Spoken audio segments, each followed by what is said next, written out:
History isn't just a list of dates. Events are linked with one another and indirectly affect past and future. Our understanding is not set in stone, it's constantly evolving. We're following history's timelines to find the truth behind what we've always been told. I'm Anne Grace Evans. And I'm Anna Catherine Creech, and this is Timelines. Today we're doing part 2 of the Tudors, Henry VIII.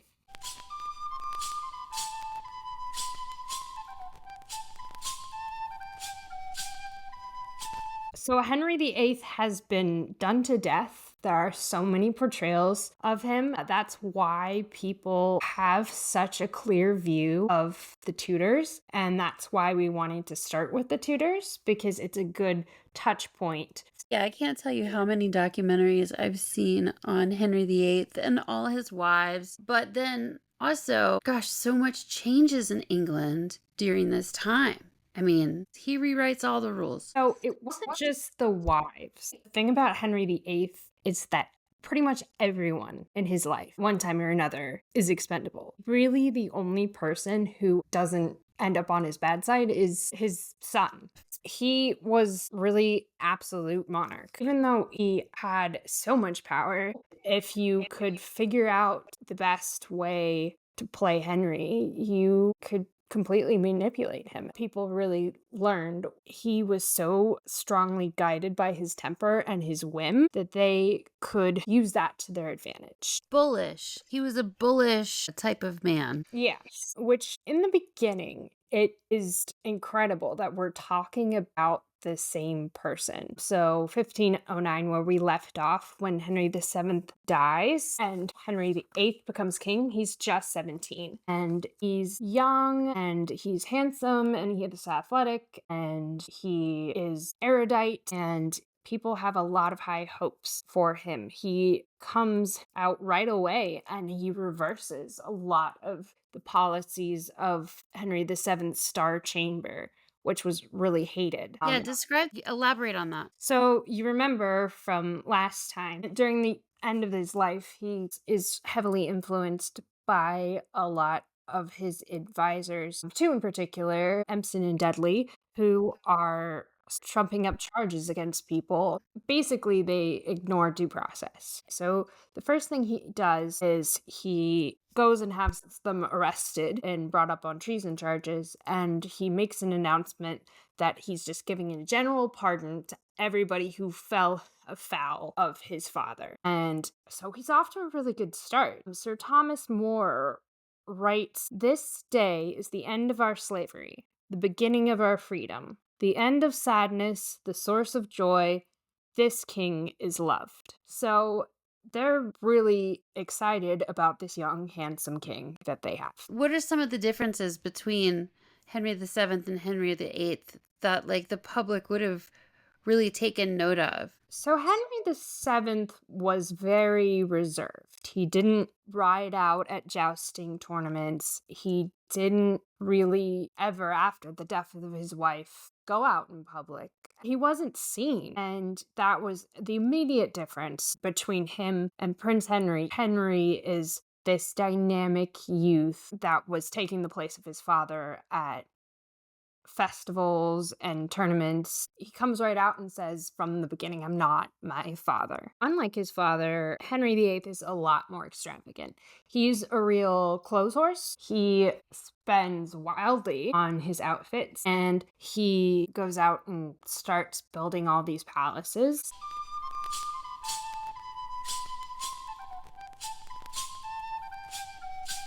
As a king, different from his father, he has dreams of glory in conquest. One of his heroes is Henry V and Agincourt. He has goals to reclaim all of that. So the first thing he does is he goes to create an English navy.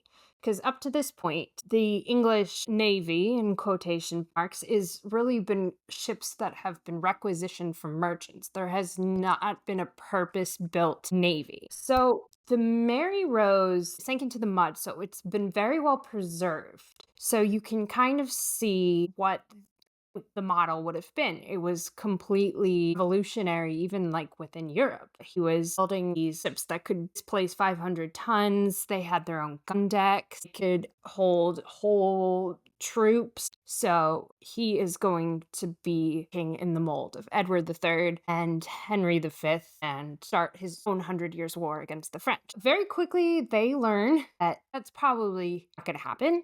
All the English control in France is Calais, so they don't have a jumping off point. So in 1514, he has a treaty with the French king in which he says, all right, you can marry my sister, Mary Rose. Mary Rose is a teenager, and Louis the 12th is an old man, or old man by the time peace would have been secured if Louis the 12th didn't die very shortly after marrying Mary Rose. So Mary Rose had made her brother promise right before he sent her off to marry an old man that she could then marry who she wanted after he died. And it was no secret that Mary Rose had always been in love with Henry's best friend, Charles Brandon, who he had made Duke of Suffolk. So when Henry, probably unwisely, sent Charles Brandon to go fetch her back from France when her husband died, he said, okay, on this condition, you cannot propose to my sister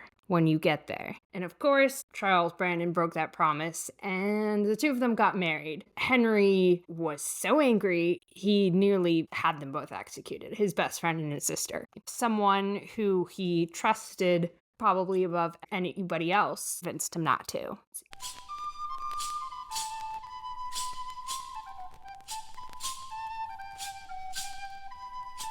Cardinal Wolsey is a holdover from Henry VII. He started as Henry's almoner, which is the person who's in charge of giving out Henry's donations to the poor.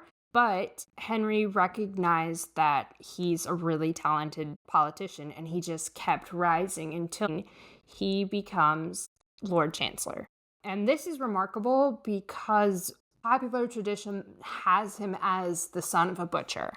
By a lot of people's standards, he's a no one. Yes. On his way up, he has made a lot of enemies who do not believe somebody without noble blood should be the right-hand man of the king. But that's one of the things about Henry that is kind of enlightened. He doesn't really care about any of that. He does not really care who your parents were. He only cares about who he likes being around, who he thinks is intelligent and up to the job. And Cardinal Wolsey at this time has really acquired a massive property. Are those gifts from Henry, or how does a cardinal become so wealthy? So it is because of Henry's favor that he just keeps picking up bishoprics. He becomes Bishop of York, Bishop of Durham. When church appointments become vacant, he just starts taking them all. They don't appoint a new bishop, they just add that onto Cardinal Wolsey's list of duties. He's now the Bishop of Durham, and with all the property that comes with that. And also part of it is that he is so in charge of a lot of day-to-day running of the kingdom that in some cases the king wouldn't necessarily even sign off on it. It would probably never get to him. Wolsey is considered like a second king. So basically, Cardinal Wolsey poses something to Henry. Now they don't have that treaty with France anymore because Louis the 12th has died and there's a new king. Well, they can't just pick up fighting France again because they still have the same problem. They don't really have a good foothold in France from which to fight. So he proposes something revolutionary, which is a treaty of universal peace.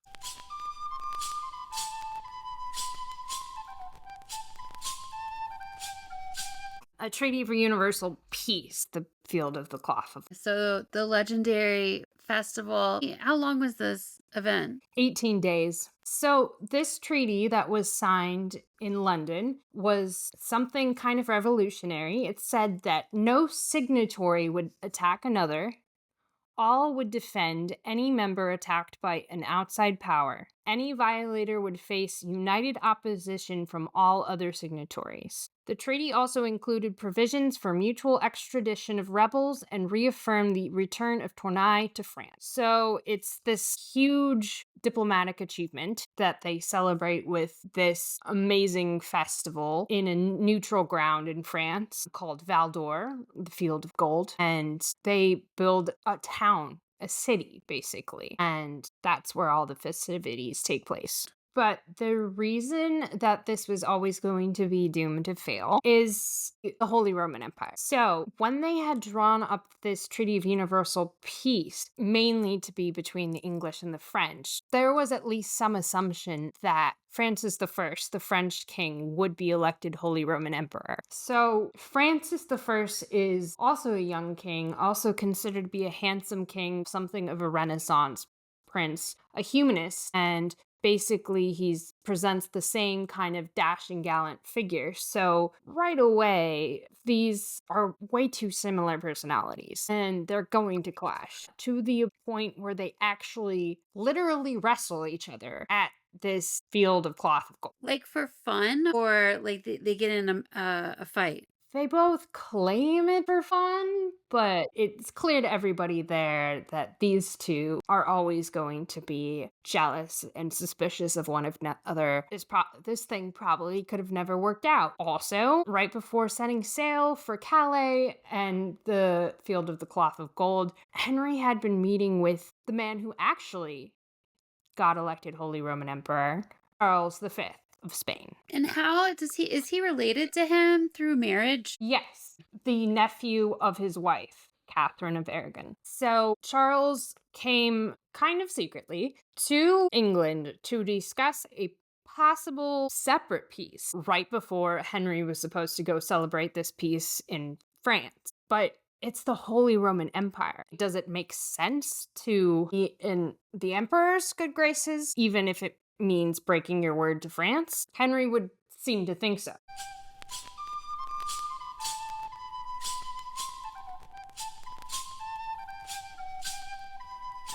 Henry is, at least for these first years of his reign, considered to be the finest prince in Christendom. He's handsome, though we don't really have a contemporary portrait that shows that super well. He was tall, he could joust. He also prided himself on being a scholar. So, since he was a young boy, he had studied humanism with Thomas More, who was a philosopher who wrote the book Utopia, which stated that a perfect society is one based on education, where every man educates himself, and women too, to be able to realize their fullest potential. That's probably where his more liberal attitudes to new men like Wolsey comes from. He doesn't really care what their background is, who their family is. He just cares that they're going to get the job done. He values merit above ancestry. He even tries his hand at writing a pamphlet. It's called In Defense of the Seven Sacraments, in which he tries to defend the papacy against Martin Luther. And the Pope is so impressed that he names him Defensor Fidei, which is Defender of the Faith. Defender of the Faith, the same man that will shortly deconstruct what the English people knew as. The English people are very happy with their king until he starts thinking. He starts getting introspective. So he's out riding one day, out hunting, and he decides to jump a ditch. And the stick breaks and he falls in the mud, and he would have drowned if a servant hadn't pulled him out. And this experience makes him reflect on, I haven't thought about the future. I don't have a legitimate heir. I really need to think practically about how am I going to.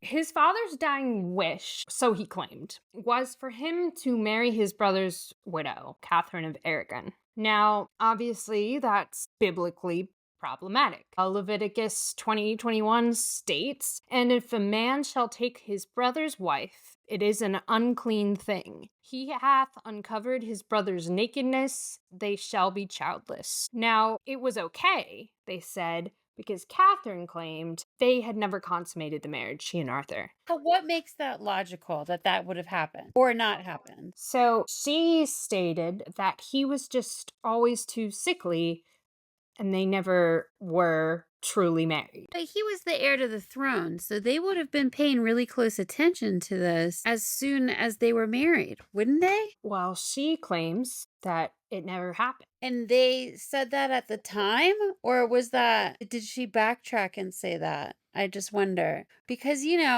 this is when they had the people that inspected the beds and things to see if intimacy had taken place. I don't know about that. Yeah, it just seems like they would have been watching with a magnifying glass.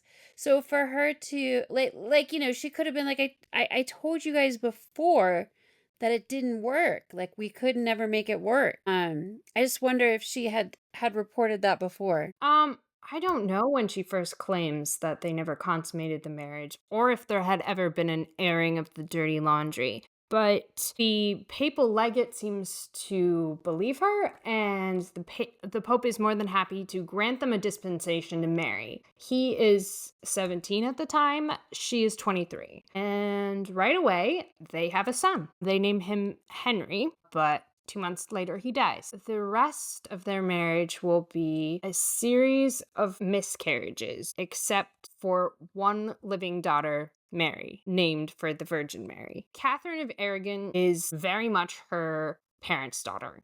Her parents are Ferdinand and Isabella of Spain, the Catholic kings. So they're both monarchs in their own right. And when they married, it joined Spain together. They also launched the Reconquista, which drove the Moors out of Spain. So she is grown up very aware of who she is and the legacy that she is carrying on, both in terms of the faith and being a warrior princess, as her mom was. Her mom led armies. Yes. She will actually, when Henry is away on campaign, she will don armor while she's pregnant, and she will lead troops into battle when the Scottish try to invade England. The Battle of Flodden. So by the time of this accident, she is getting older and the miscarriages have started to peter out, meaning how many more pregnancies is she realistically going to get? The chances of her having a son look very, very slim. And so Henry starts thinking that the reason their marriage is cursed, the reason why they can't have a living son, Is because he married his brother's wife. yes, is because God is angry and that maybe that marriage was consummated after all. So he does have a healthy daughter, Mary. But this is why having a son mattered. It's not so much that he believed she couldn't do it, that she couldn't be sovereign in her own right. It's more, would she be accepted as a sovereign?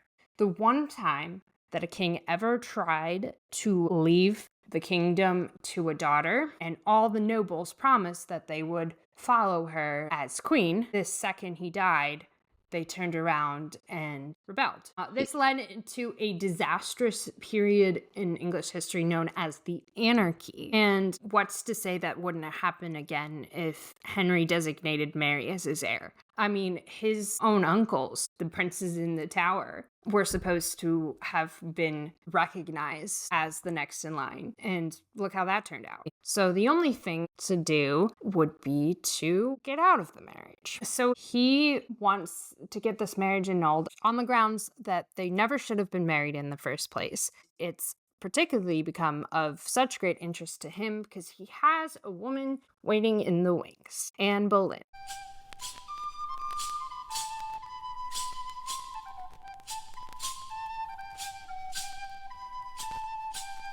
So what image do you have of Anne Boleyn? So she was obviously a really educated woman, very independent and headstrong, and really quite impressive. There are generally three narratives of Anne Boleyn.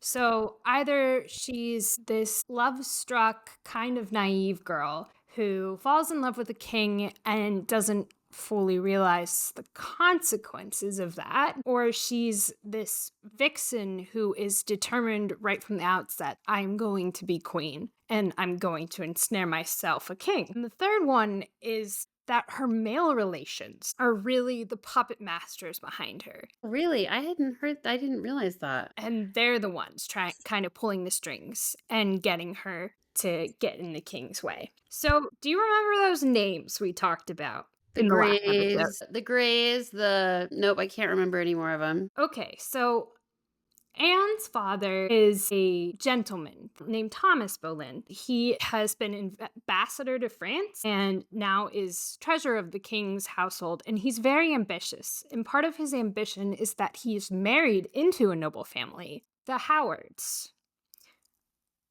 Anne's uncle is Thomas Howard, the Duke of Norfolk. And he is kind of an unpleasant guy, kind of a snob. He really doesn't like all the new men at court, especially Cardinal Wolsey. Now, Anne is, like you said, very sophisticated, very beautiful, very intelligent. She was really alluring to a lot of people. So she's been brought up in France, and in 1522 she's brought back to England to serve as a lady in waiting. So her first real outing at the English court is this famous episode that is actually shown in both The Tudors and Wolf Hall. And it's this theatrical pageant at court. They would hold these little play theatricals quite often. All the women are supposed to be female virtues, and she is perseverance. And at this theatrical, she catches the eye of one Henry Percy. So, Who is that? another name. The Percy family, if you remember from last time, it's like we kind of need a drinking game for all these names that keep coming up. So, she and Henry Percy start a little romance, but it comes to the attention of Cardinal Wolsey, who does not think it's an appropriate match. He thinks that Anne is too far beneath Henry Percy, and he gets him to break it off. And allegedly, Anne is so upset at this that she vows that someday she will have her revenge on Cardinal Wolsey. So there are two members of this family now who do not like Cardinal Wolsey. Yeah, just keeping that in mind going forward. So no one knows when or how Anne Boleyn comes to the attention of the king, but it's around 1526 when he starts writing to her.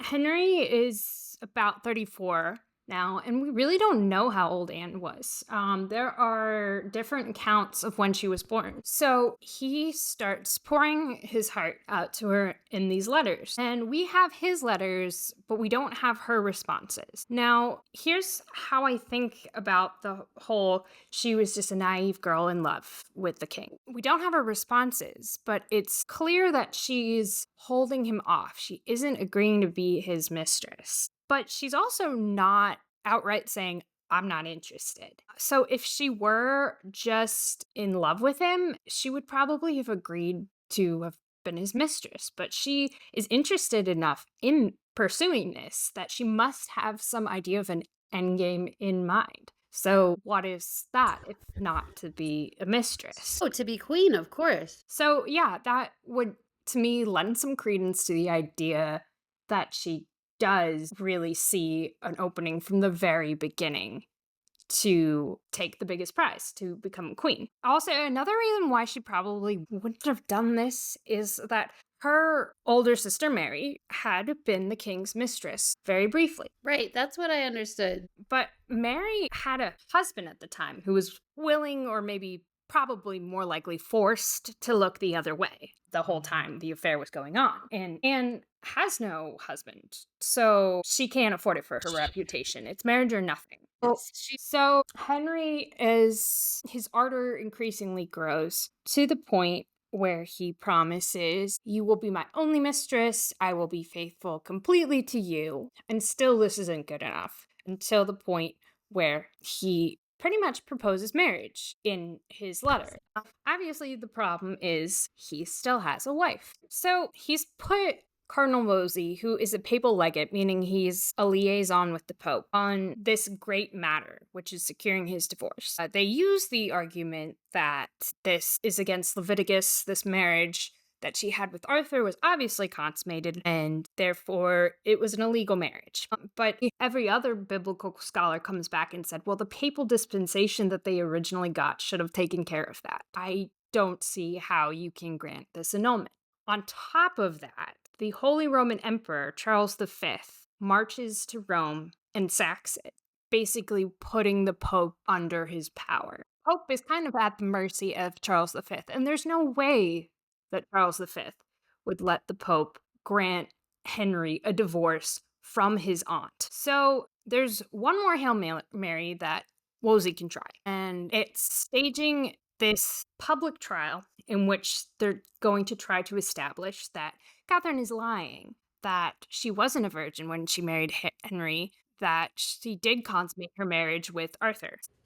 Can you imagine how uncomfortable it must have been? So basically, this whole thing backfires, and it ends up making Catherine look really good. She really gets public opinion on her side. So, yeah, the Pope is never going to grant this divorce. So, basically, this is horrible news for Wolsey. Wolsey's main selling point is that he is the conduit to the Pope. He is the papal legate. And Wolsey's never failed at this level before. And now is the time where those who are in Henry's ear can use that temper he has to try to get what they want, to maneuver against their enemies. So Thomas Howard, and really through the instrument of Anne Boleyn, are telling Henry, well, is Wolsey even trying that hard to get this divorce? Does he even really want it? And Wolsey is out and is banished from court. So this next point actually kind of goes against the whole idea that she is just a puppet of her father and her uncle, and that she has no agency herself. So one of the things about Anne is that she has kind of heretical views on theology. Henry likes that she can argue with him intellectually as an equal, but she brings to him this book, this highly illegal book called The Obedience of a Christian Man. And this book basically says that the king should be the head of all affairs in his own kingdom, that he doesn't need to answer to the Pope even on matters of religion. And obviously, this appeals to Henry. It's not like he's the first king that's ever thought about this before. Going back in history, it's constant struggle between the Pope and the king, who really has to answer to who. You're even seeing it with Charles V and sacking Rome. Technically speaking, back in the day, there is a separation of church and state. There's state matters, which the king is in charge of, and there are church matters, which the Pope is in charge of.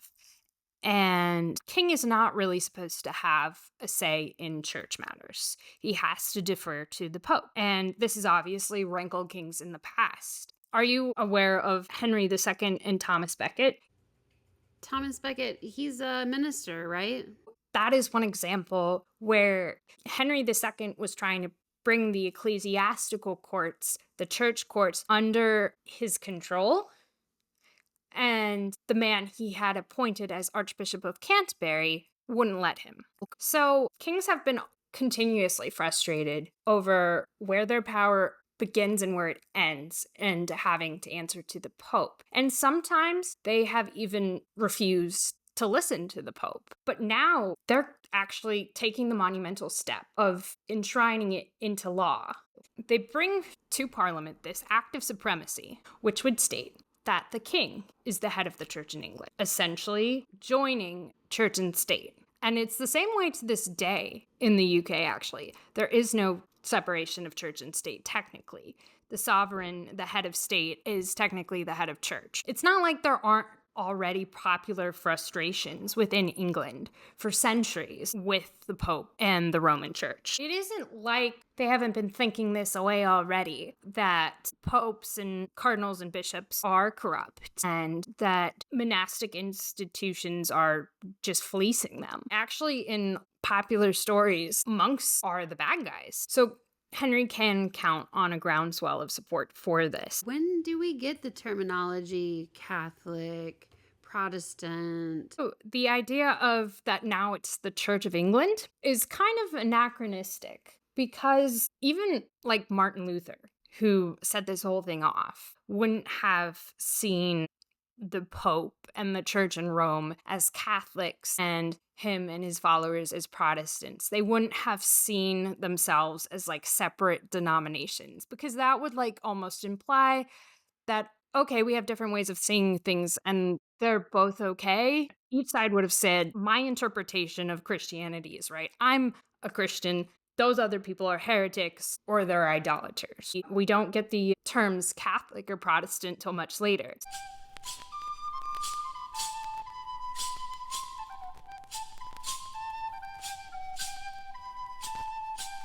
So Henry has come to rely on a new right-hand man who was actually previously the right-hand man of Cardinal Wolsey. His name is Thomas Cromwell, and he has a very interesting past. So he is the son of a blacksmith, and he's kind of a soldier of fortune. He's been all around Europe fighting in different mercenary armies. He's a lawyer and a moneylender and a speculator. He's really a jack of all trades, and he becomes a fixer for Wolsey. And while Wolsey is going through his troubles with Henry and trying to get back into favor with Henry, it didn't help that at this time it was coming to Henry's attention just how much money Wolsey was taking in every year. So Cromwell is trying to fight Wolsey's corner with Henry, and he becomes impressed with Thomas Cromwell.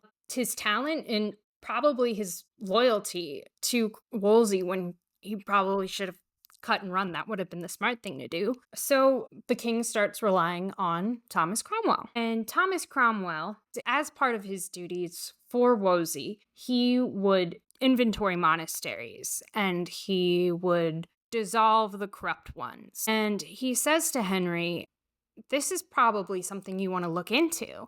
This is probably a good source of money. So this is where the church lands have been confiscated. Yeah, so they trump up a bunch of charges for these monasteries, and they just go to work dissolving all of them.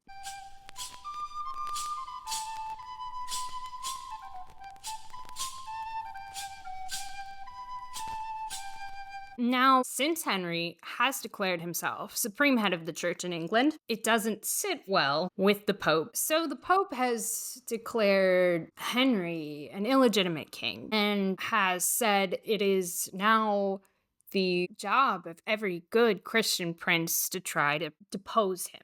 So he is now facing threats of possible invasion. Henry and Anne try to make a goodwill tour to get at least someone on side. And so they go to her old stomping ground, France, to try to get the support of King Francis. She is not getting any younger. And they have been in this relationship just waiting for years now. Anne is still refusing to sleep with him until they're married, or their wedding is in sight. And they have a positive reception in France, enough so that they feel that they can get married now. So they get married in a private ceremony. She's already pregnant. And the next day, her own personal chaplain, who Henry has elevated to Archbishop of Canterbury, Thomas Cranmer, declares his marriage to Catherine of Aragon annulled. In fact, he declares they were never really married in the first place. So therefore, in one fell swoop, Catherine was never queen, and Mary is a bastard. Another person who won't accept Anne is Mary Rose, Henry's favorite sister. Mary Rose and Anne have history. Anne was her lady-in-waiting when Mary Rose was the Queen of France, and they apparently didn't get on. And so she won't accept her now, and this causes her to fall out with Henry again. Thomas More, who practically raised him, made him everything he was, is a devout Catholic. and won't accept the act of supremacy. So Thomas More is arrested and taken to the Tower, but they hold off on executing him because Henry really does think that he can get him on side. At one point, he even says, "Believe whatever you want in your heart, just publicly pretend." And Thomas More says, "I can't do that." And eventually, he orders him to be executed. So Henry, aside from the fact that all the people he loves are falling out with him, is experiencing wedded bliss. The love of his life is pregnant. And it's a boy. It's definitely a boy. Well, obviously it's a girl who they name Elizabeth after his mother, Elizabeth of York. Now, that's obviously a setback, but they'll just try again. She does get pregnant again, and she miscarries. It's kind of like, he turned the world upside down for this woman. And he was like, this is sure to work. This is my happily ever after. And I wouldn't do this for anyone else. In a way, it's even more disappointing than when Catherine was miscarrying and wasn't giving him a son, because he really had all his hopes pinned on this. So he starts reverting to his old ways. He starts sleeping around again. And in particular, he starts taking notice of one of her ladies in waiting, Jane Seymour. And Anne is not having this. In this time, she's also falling out with Thomas Cromwell. She's taking out her frustrations with Henry on him. And Thomas Cromwell realizes, okay, either this lady goes or I do. And I didn't come up from nothing, the son of a blacksmith, to lose now. So she's going.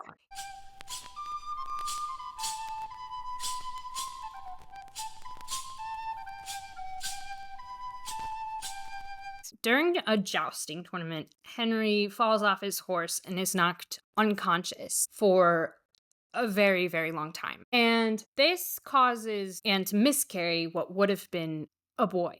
One historian thinks that while he was unconscious for so long, he suffered brain damage. So this historian thinks that the jousting incident is the root of all his bad behavior. Yeah, that totally makes sense. I mean, if you look at who Henry was at the beginning of his reign and who he becomes towards the end, he's insane. He's completely lost it. See, I don't think so. I think that is a useful scapegoat for a guy who just, when he doesn't get his way, throws massive tantrums.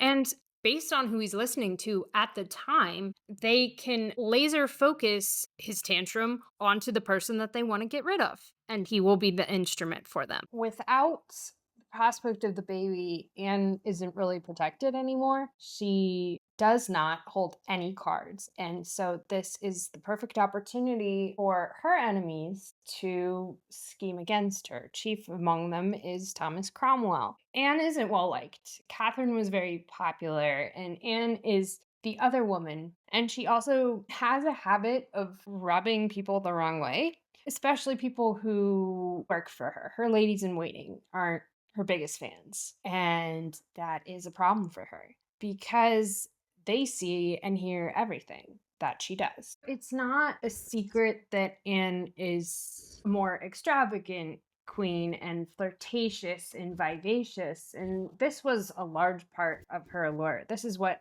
attracted the king in the first place. Her ladies are more than happy to report some throwaway comments she might have said, things that are perfectly innocent, but in a certain light can look bad.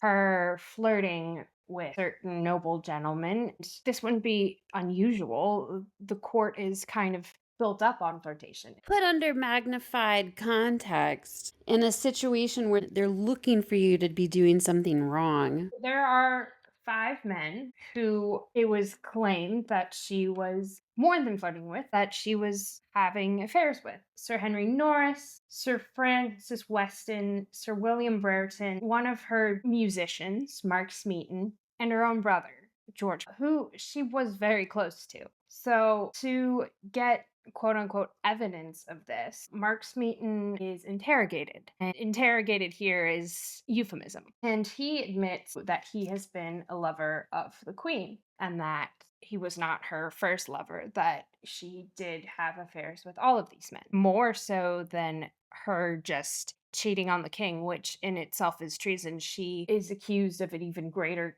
crime, which is conspiring to commit regicide, to kill Henry. This comes from just a throwaway, harmless comment that she made, but one that was very, very unwise. Oh, do we have documentation of what the specific alleged comment was? Yes, so she is teasing one of these men about why he hasn't gotten married. She said, "Oh, are you looking for dead men's shoes?" Meaning, are you just waiting for Henry to die so that you can marry me? Obviously, that looks very, very bad for her. But that's some dumb shit that I'd say. Yeah, it's clearly harmless. There isn't any real reliable evidence to suggest that any of this is true. But Henry is already ready to move on at this point. He doesn't want to go through the whole rigmarole that he did the last time of having to find an excuse for a divorce and waiting years. This way is a lot quicker and cleaner. Added to the charges are also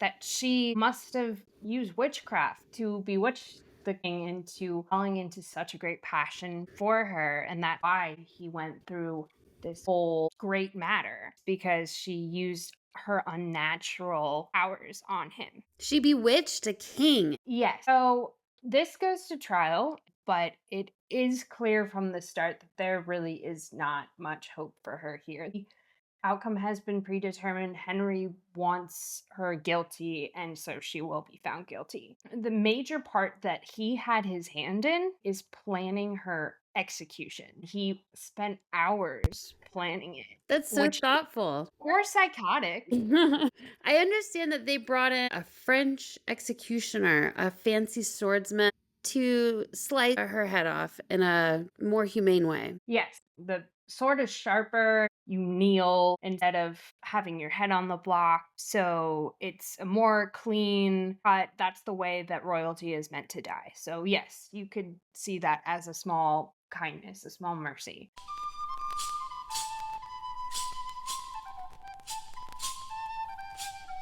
So, right after she's executed, day after, he gets betrothed to Jane Seymour. She is able to get pregnant pretty quickly. The king is quite happy with her because she is really everything that Anne is not. She's a little bit boring. She is more serious, doesn't have the same extravagance, same vivaciousness that Anne did. She was always more sympathetic to Catherine of Aragon and thought that whole thing went down really poorly. She convinces the king to start talking to his daughter Mary again. Oh, that's wonderfully kind of her. She always had sympathy for Mary. Jane does what no other queen has been able to do. She gives the king a healthy son, but then she dies less than 2 weeks later. So she dies, and Henry is in the market for another queen.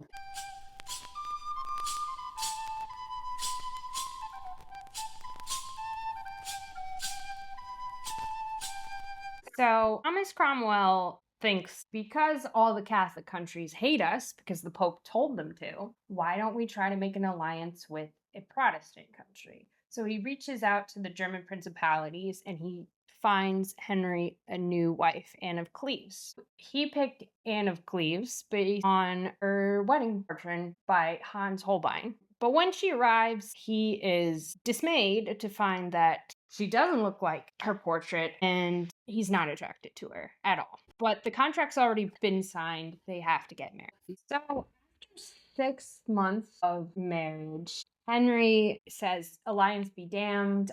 I can't be married to this woman. I'm not attracted to her." So they get an annulment on the grounds that he was never able to consummate their marriage. But he says to her, "Well, that's not really your fault. I will give you a pension and an estate, and you can continue to live in England with a special status as sister to the king." But for the rest of his life, they remain on pretty friendly terms. They have regular luncheons. He consults her. But this is bad news for Thomas Cromwell, who set up this marriage. The second you do something to displease Henry, that's not really a mistake you can come back from. And there are many who dislike Thomas Cromwell at court, and chief among them, Thomas Howard, Duke of Norfolk, who hates new men like he hated Wolsey. I've always kind of relished the downfall of Cromwell just because I know he fabricated all of this stuff about Anne, and I was really rooting for Anne, you know? Thomas Howard is able to now be in the ascendant and jockeying for position, says, I have another niece who could potentially catch the king's eye, not seeming to remember how that went before.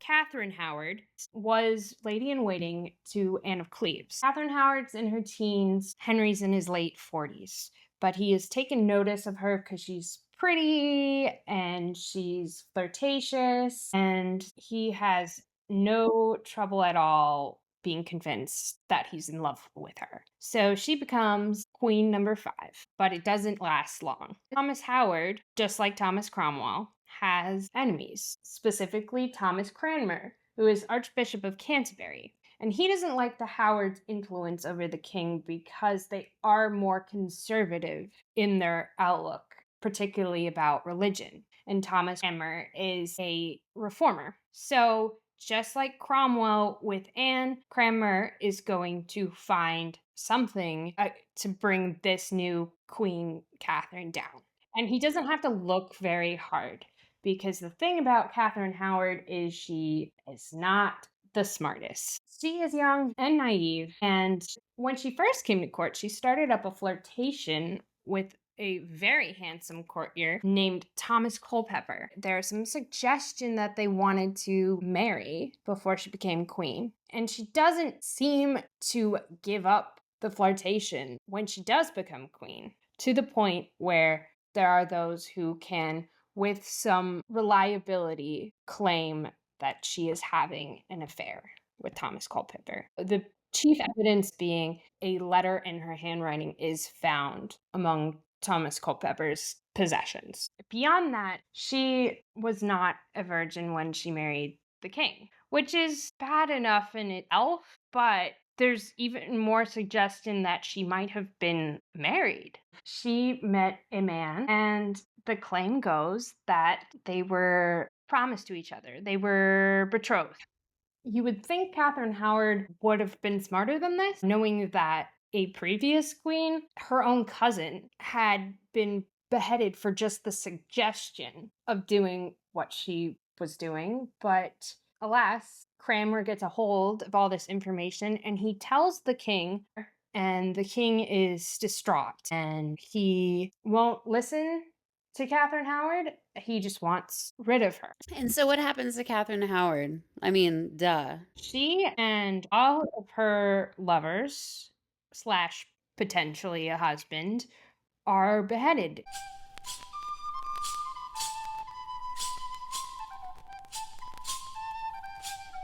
Since that fateful accident in 1536, he's become increasingly fatter because he can't exercise or get around easily. His wound is kind of rotting, essentially. It's a far cry from the handsome, young, athletic prince to what he has become in 43. He is going to try one more time at a successful marriage. So Catherine Parr is older. She's 31 at the time. She's twice widowed, and definitely she's coming to this marriage with more life experience. She's certainly wiser than Catherine Howard. She catches the king's eye as a lady in waiting to his daughter Mary, and she is able to calm the king, control his moods, weather them.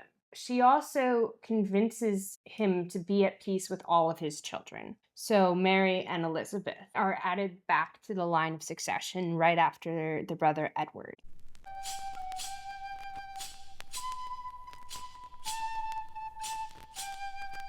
All right. So, in conclusion, thoughts. I think what stands out in this story to me is the deluded mental state of the king. Well, this is a common tale, and it's what people are willing to throw away for a new beginning. And what is that new beginning worth? And to Henry, it was worth the lives of several women. His attitude towards marriage was really a modern one in that you marry for love, you marry for personal happiness instead of all the other considerations that royalty has to get married for. He wasn't willing to compromise his vision of happiness for practicality's sake, for the sake of the kingdom, for the sake of the women. He was just spoiled and uncompromising. I also think it's interesting how easily someone with that kind of power can manipulate it, can convinced to do the bidding of whoever's in his ear. All right, so what are we going to do next?